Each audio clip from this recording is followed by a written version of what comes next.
কোরআন সুন্নাহর জ্ঞান এই মহামূল্যবান সম্পদ, যে সম্পদ অর্জন করা সকল মুমিন মুসলমানের জন্য আল্লাহ তাআলা ফরজ করেছেন।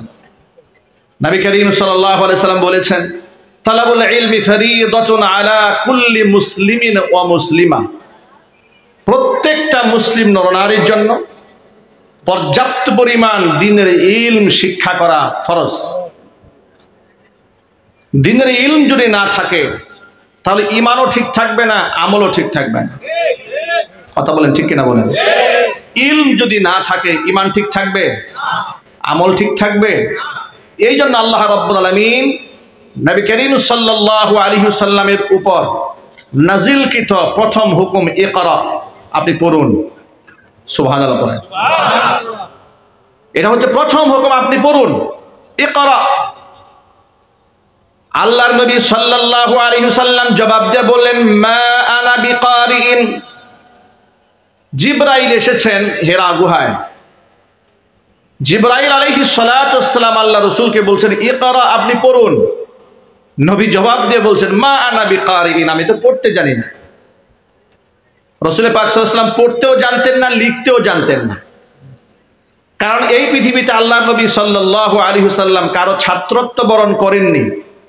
কারণ তাকে আল্লাহ পাক ছাত্র হিসেবে পাঠাননি, গোটা উম্মার জন্য, গোটা জগৎবাসীর জন্য আল্লাহ পাক শিক্ষক বানিয়ে পাঠিয়ে দিয়েছিলেন। নবী করিম সাল্লাল্লাহু আলাইহি ওয়াসাল্লাম বললেন, মা আনা বিকারিন, আমি পড়তে জানি না। জিবরিল আমিন আরেকবার বললেন ইকরা, আপনি পড়ুন। হুজুর বললেন, মা আনা বিকারিন, আমি পড়তে জানি না। আবারও বললেন ইকরা, আপনি পড়ুন। আবারও তিনি একই জবাব দিলেন, মা আনা বিকারিন, আমি পড়তে জানি না। জিবরাইল আলাইহিস সালাতু ওয়াস সালাম রাসূলকে বুকের সাথে জড়িয়ে ধরলেন, সিনার সাথে সিনাটা মিলিয়ে জোরে চাপ দিলেন। এত জোরে চাপ দিয়েছেন নবীজি সাল্লাল্লাহু আলাইহি ওয়াসাল্লাম বুকের মধ্যে কিছুটা ব্যথা অনুভব করেছেন। সিনার সাথে সিনা যখন লেগে গেছে, নবীজি সাল্লাল্লাহু আলাইহি ওয়াসাল্লামের জবান থেকে বের হয়ে গেল, ইকরা বিসমি রাব্বিকাল্লাযী খালাক, খালাকাল ইনসানা মিন আলাক, ইকরা ওয়া রাব্বুকাল আকরামুল্লাযী আল্লামা বিল কলম, আল্লামাল ইনসানা মা লাম ইয়ালাম। আল্লাহর নবী সাল্লাল্লাহু আলাইহি ওয়াসাল্লামের উপর আয়াত নাযিল হওয়ার পর নবীজি পাহাড়ের উপর থেকে নেমে এলেন। হেরা গুহা থেকে নেমে এসে খাদিজাতুল কুবরা রাদিয়াল্লাহু তাআলা আনহার ঘরের মধ্যে প্রবেশ করলেন। এমন অবস্থায় প্রবেশ করলেন নবীজি সাল্লাল্লাহু আলাইহি ওয়াসাল্লামের শরীরটা কাঁপতেছিল। খাদিজা রাদিয়াল্লাহু তাআলা আনহাকে ডেকে নবীজি বললেন, খাদিজা জাম্মিলুনি জাম্মিলুনি, ও খাদিজা আমাকে তুমি তাড়াতাড়ি একটা কম্বল দিয়ে জড়ায় নাও, প্রচন্ড কাঁপুনি শুরু হয়েছে আমার। খাদিজা রাদিয়াল্লাহু তাআলা আনহা হুজুরকে কম্বল দিয়ে জড়ায় নিলেন। হাদিস শরীফের মধ্যে এসেছে ফাযাহাবা আনহুর রাউ, তার ভিতর থেকে ভয়টা কিছুটা কেটে গেল। তখন নবীজি সাল্লাল্লাহু আলাইহি সাল্লাম বললেন, কাদ খাশিতু আলা নাফসি, ও খাদিজা আমি তো নিজের উপর শঙ্কা বোধ করছি, প্রচন্ড ভয় পেয়েছে আমি। আমার সাথে হেরা গুহার মধ্যে এমন এমন ঘটনা ঘটেছে। খাদিজা রাদিয়াল্লাহু তাআলা আনহা যখন তার স্বামীর এই অস্থির অবস্থা দেখতে পেলেন, তিনি এত সুন্দর, এত জ্ঞানী, বুদ্ধিমতী নারী ছিলেন, এত বড় মহিয়সী নারী আল্লাহ পাক তাকে বানিয়ে দিয়েছিলেন, এত সবর আর ধৈর্য তাকে দিয়েছিলেন। পরিস্থিতি কি করে মোকাবেলা করতে হয় এই জ্ঞান আল্লাহ পাক মা খাদিজার মধ্যে দান করেছিলেন। মা খাদিজা রাদিয়াল্লাহু তাআলা আনহা স্বামীকে সান্ত্বনা দিয়ে বলছেন, আপনি ভয় পাবেন না, আপনি ভয় পাবেন না, কাল্লা, ভয় পাওয়ার কোনো কারণ নাই। ফাওয়াল্লাহি লা ইউখজিকাল্লাহু আবাদা, আপনার কিসের ভয়? আল্লাহর কসম করে বলছি, নিশ্চয় আল্লাহ পাক আপনাকে অপমানিত করবেন না। সুবহানাল্লাহ বলেন। মাইকের আওয়াজ বাহিরে যাচ্ছে, কথাগুলো মা বোনরা খুব মনোযোগ সহকারে শুনবেন। স্বামী যদি কখনো কোনো কারণে দুশ্চিন্তায় থাকে, কোনো পেরেশানিতে থাকে, ওই সময় তার পেরেশানির মধ্যে আরো পেরেশানি বাড়িয়ে দিতে হয় না। স্ত্রী হিসেবে দায়িত্ব হচ্ছে তাকে সঙ্গ দেওয়া, তাকে সান্ত্বনা দেওয়া, তাকে প্রমোদ দেওয়া, তার ভালো ভালো গুণগুলা সামনে উল্লেখ করে তাকে মানসিকভাবে স্ট্রং করে তোলা। ঠিক কিনা জোরে বলেন? মা খাদিজাতুল কুবরা রাদিয়াল্লাহু তাআলা আনহা এই কাজটি করলেন। নবীজি সাল্লাল্লাহু আলাইহি ওয়াসাল্লামকে ডেকে বললেন, কাল্লা, আল্লাহর কসম, কাল্লা ওয়াল্লাহি লা ইউখজিকাল্লাহু আবাদা, ভয় পাবেন না, পেরেশান হবেন না, নিশ্চয় আপনার রব আল্লাহ আপনাকে অপমানিত করবেন না, কারণ আপনার মধ্যে এই গুণগুলো আছে। এই কথা বলে মা খাদিজাতুল কুবরা কয়েকটা গুণের কথা বললেন। এক নাম্বার বললেন ইন্নাকা লাতাসিলুর রহিমা, গুণগুলো খেয়াল করবেন।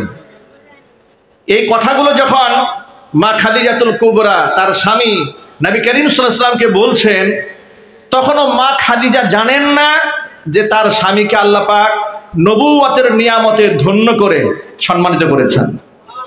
এমনকি আল্লাহর নবী নিজেও জানেন না, যিনি আমার কাছে এসে এই বুকের সাথে চাপড়ায় ধরলেন আমাকে, তিনি তো জিবরাইল, এটা নবীজি সাল্লাল্লাহু আলাইহি ওয়াসাল্লাম তখনও জানেন না। কিন্তু স্বামীর প্রতি শ্রদ্ধা সম্মানটা কতটুকু দেখেন। অস্থির স্বামীকে দেখে মা খাদিজাতুল কুবরা বলছেন, ইন্নাকা লাতাসিলুর রাহিমা, আপনার মধ্যে একটা কোয়ালিটি, আপনি আত্মীয়তার সম্পর্ক সবসময় জড়িয়ে রাখেন। ওয়া তাহমিলুল কাল্লা, বিপদগ্রস্ত ব্যক্তি, নিজের বোঝা বহন করতে অক্ষম ব্যক্তির বোঝা আপনি নিজ কাঁধে বহন করেন। ওয়া তাকসিবুল মা'দুমা, অসহায় মানুষের দায়িত্ব আপনি গ্রহণ করেন। ওয়া তাকরিদ দাইফা, আপনি মেহমানদের সম্মান করেন, মেহমানদেরকে কদর করেন। ওয়া তুঈনু আলা নাওয়াইবিল হাক্কি, আপনি সত্যের ব্যাপারে মানুষদেরকে সাহায্য করেন। জোরে জোরে বলেন সুবহানাল্লাহ। এই গুণগুলা যেহেতু আপনার আছে, আল্লাহ আপনাকে লাঞ্ছিত করবেন না, বঞ্চিত করবেন না, অপমানিত করবেন না। আল্লাহর নবী সাল্লাল্লাহু আলাইহি ওয়াসাল্লামের জীবনে মা খাদিজাতুল কুবরা রাদিয়াল্লাহু তাআলা আনহা কত বড় নিয়ামত ছিলেন। এই জন্য মা খাদিজাতুল কুবরার ইন্তেকালের পরে নবীজি সাল্লাল্লাহু আলাইহি ওয়াসাল্লাম এক মুহূর্তের জন্য মা খাদিজাকে ভুলে যান নাই। মা আয়েশা রাদিয়াল্লাহু তাআলা আনহা, হাদিসের রাবী, তিনি বলছেন, ইদা যুকিরাত খাদিজা আসনা আলাইহা, নবী করিম সাল্লাল্লাহু আলাইহি ওয়াসাল্লামের সামনে কোনো ব্যাপারে খাদিজার আলোচনা আসলেই আল্লাহর নবী খাদিজার ভূয়সী প্রশংসা করতেন, প্রচুর প্রশংসা করতেন, মানে খালি কথা বলতেই থাকতেন খাদিজার ব্যাপারে। মা আয়েশা রাদিয়াল্লাহু তাআলা আনহা বলছেন, আমিও তো তার একজন স্ত্রী, ফাগিরতু, আমার মনের মধ্যে গায়রত লাগলো। একদিন দেখি এমন প্রশংসা শুরু করেছে খাদিজার, যে প্রশংসা যেন শেষ হচ্ছে না। আল্লাহু আকবার বলেন। উম্মুল মুমিনিন মা আয়েশা রাদিয়াল্লাহু তাআলা আনহা বলেন, আমি তখন আল্লাহর নবীকে একটু হিট করেই বললাম, যেহেতু আমার মধ্যে একটু হিংসার উদ্রেক হয়েছে। শুধু খাদিজা বলেন, ইন্নাহা কানাত আজুজাতান, তিনি ছিলেন একজন বৃদ্ধা মহিলা, আপনার চাইতেও বয়সে এত লম্বা সময়ের বড়, আপনার চাইতে বয়সে কত বছরের বড়? 15 বছরের বড়। আপনি এই বৃদ্ধা মহিলার কথা আজও স্মরণ রেখে কান্না করেন আর খালি প্রশংসা করেন। কদ আবদালাকাল্লাহু খায়রাম মিনহা, আল্লাহ তাআলা আপনাকে তো তার পরিবর্তে অন্য এর থেকে উত্তম স্ত্রী দান করেছেন। নবী করিম সাল্লাল্লাহু আলাইহি ওয়াসাল্লাম মা আয়েশার মুখ থেকে কথা শোনার পর হুজুর জবাব দেয়া বললেন, ওয়াল্লাহি মা আবদালানি আল্লাহু খায়রাম মিনহা, ও আয়েশা, আল্লাহর কসম করে বলি, খাদিজার চাইতে উত্তম নারী আল্লাহ পাক আমার জীবনে আর উপহার দেন নাই।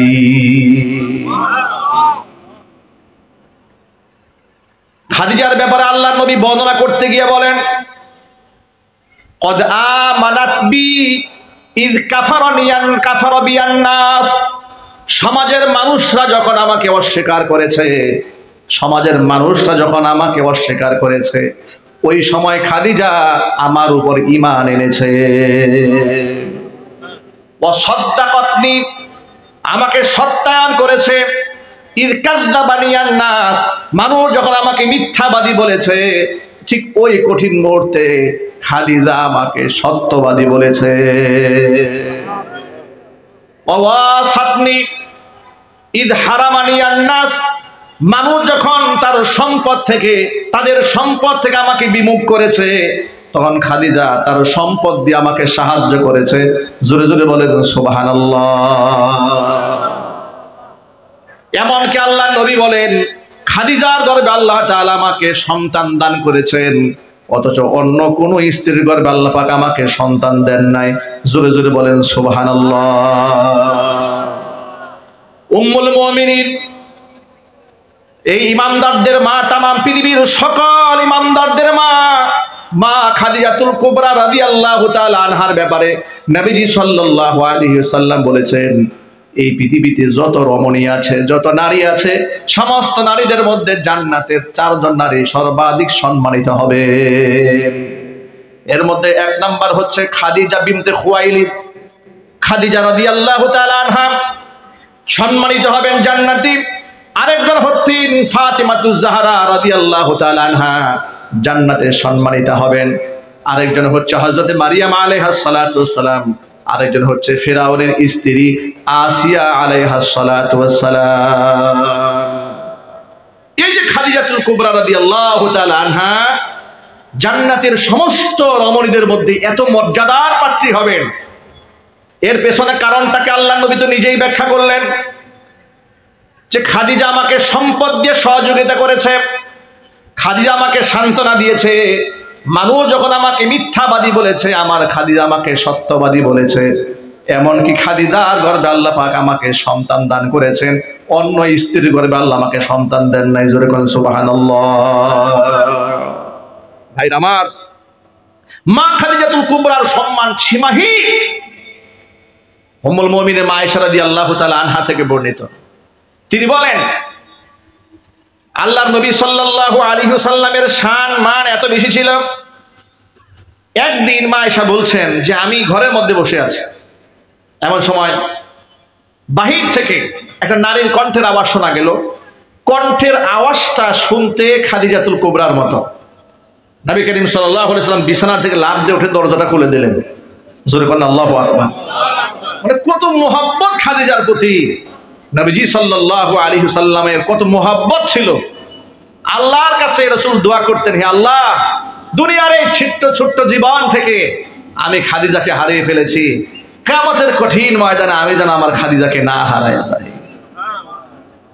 আমার মায়েরা, বোনেরা, স্মরণ রাখুন ভালো করে, আপনি অনুসরণ করবেন, অনুকরণ করবেন মা খাদিজাতুল কুবরা রাদিয়াল্লাহু তাআলা আনহার মতো মহিয়সী নারীকে।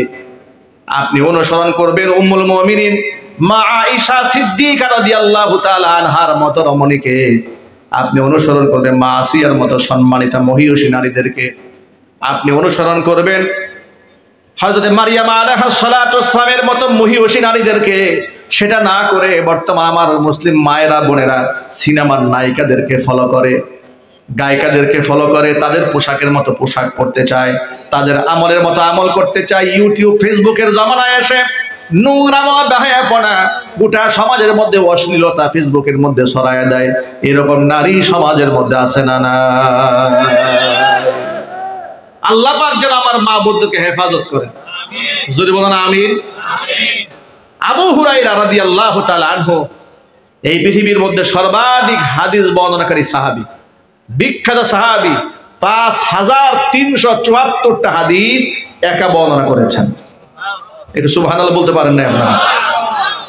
একটা তথ্য আপনাদেরকে জানিয়ে রাখি, 3 জন ব্যক্তি এই পৃথিবীতে সর্বাধিক হাদিস বর্ণনা করেছেন। 3 জন। একজন হচ্ছে হযরত আবু হুরায়রা, তিনি সর্বাধিক বর্ণনা করেছেন। দ্বিতীয় সর্বাধিক হাদিস বর্ণনাকারী সাহাবীর নাম হচ্ছে হুজুরের খাদেম আনাস ইবনে মালিক রাদিয়াল্লাহু তাআলা। আর তৃতীয় সর্বাধিক হাদিস যিনি বর্ণনা করেছেন তিনি হচ্ছেন উম্মুল মুমিনিন মা আয়েশা সিদ্দিকা রাদিয়াল্লাহু তাআলা আনহা। এই যে আপনারা বসে বসে হাদিস শুনতেছেন, এই যে কষ্ট হচ্ছে, আমাদের কষ্টটা খুব সামান্য, কিন্তু সাহাবায়ে কেরাম হাদিস সংগ্রহ করতে গিয়ে যে কষ্টটা করেছেন তাদের কষ্টের কোনো সীমা ছিল না। আল্লাহু আকবার বলেন। এই যে আবু হুরায়রা রাদিয়াল্লাহু তাআলা আনহুর নাম বললাম, মাত্র 3 থেকে 4 বছর রাসূলকে পেয়েছেন। কত বছর? মাত্র 3 থেকে 4 বছর রাসূলের সান্নিধ্য গ্রহণ করতে পেরেছেন, এরপর রাসূল ইন্তেকাল হয়ে গেছে। মাত্র 3 থেকে 4 বছরের সান্নিধ্য গ্রহণ করে পৃথিবীর সবচেয়ে বড় হাদিস বর্ণনাকারী হয়েছেন। আল্লাহু আকবার। প্রশ্ন হলো, আবু বকর সিদ্দিক রাদিয়াল্লাহু তাআলা আনহু, ওমর ফারুক রাদিয়াল্লাহু তাআলা আনহু, উসমান গনি জিন্নুরাইন রাদিয়াল্লাহু তাআলা আনহু, হযরত আলী কাররামাল্লাহু ওয়াজহা, তারা তো নবীজি সাল্লাল্লাহু আলাইহি ওয়াসাল্লামের খুব কাছের মানুষ ছিলেন। মর্যাদা, তাবাকা, দারাজাতের দিক থেকে আবু হুরায়রার চাইতে তাদের সম্মান অনেক উপরে। কিন্তু হযরত আবু হুরায়রা এত হাদিস কিভাবে একা বর্ণনা করতে পারলেন, এই তথ্যটা আপনাদেরকে জানাই দিই। আবু হুরায়রাকে প্রশ্ন করা হয়েছিল যে আপনি এত অল্প সময় পেলেন রাসূল পাক সাল্লাল্লাহু আলাইহি সাল্লামকে, ইন্তেকালের আগে মাত্র 3 থেকে 4 বছর পেয়েছেন, এতে আপনি সবচেয়ে বেশি হাদিস পেলেন কি করে? আবু হুরায়রা রাদিয়াল্লাহু তাআলা আনহুর জবাবটা শুনেন। তিনি বলেছেন, দেখুন, মুহাজির সাহাবী যারা হিজরত করে মক্কা থেকে মদিনায় এসেছেন, তাদের তো বিভিন্ন ব্যবসা বাণিজ্য ছিল, তারা ব্যস্ত থাকতেন বিভিন্ন কাজে। এই যে তারা ব্যবসা বাণিজ্য পরিচালনা করার জন্য দূরে চলে যেতেন। পক্ষান্তরে আনসারী সাহাবী যারা, মদিনার সাহাবী যারা ক্ষেত খামারে চাষাবাদ করতেন, তাদেরও ব্যস্ততা ছিল। পক্ষান্তরে আমি আবু হুরায়রা, আমার কোনো কাজ নাই, খেয়ে না খেয়ে আমি আসহাবুস সুফফার সদস্য হয়ে পেটের মধ্যে পাথর বেঁধে নবীজি সাল্লাল্লাহু আলাইহি ওয়াসাল্লামের হাদিস সংগ্রহ করতাম। মাঝে মাঝে আমার এমন হয়েছে, আবু হুরায়রা বলছেন, মাঝে মাঝে আমার এমন হয়ে যেত, না খেয়ে থাকতে থাকতে আমি মাঝে মাঝে সেন্সলেস হয়ে যেতাম, মাঝে মাঝে হামাগুড়ি দিয়ে চলতাম, মাঝে মাঝে আমি এমন ভাবে ছটফট করতাম, মদিনার সাহাবীরা মনে করত আমার বোধহয় মৃগী রোগ হয়েছে, আমার মাথার মধ্যে তারা পাড়া দিয়া ধরতো, মনে মনে ভাবতো আমার মৃগী রোগ হয়েছে, আমাকে নিয়ন্ত্রণ করতে চেষ্টা করত।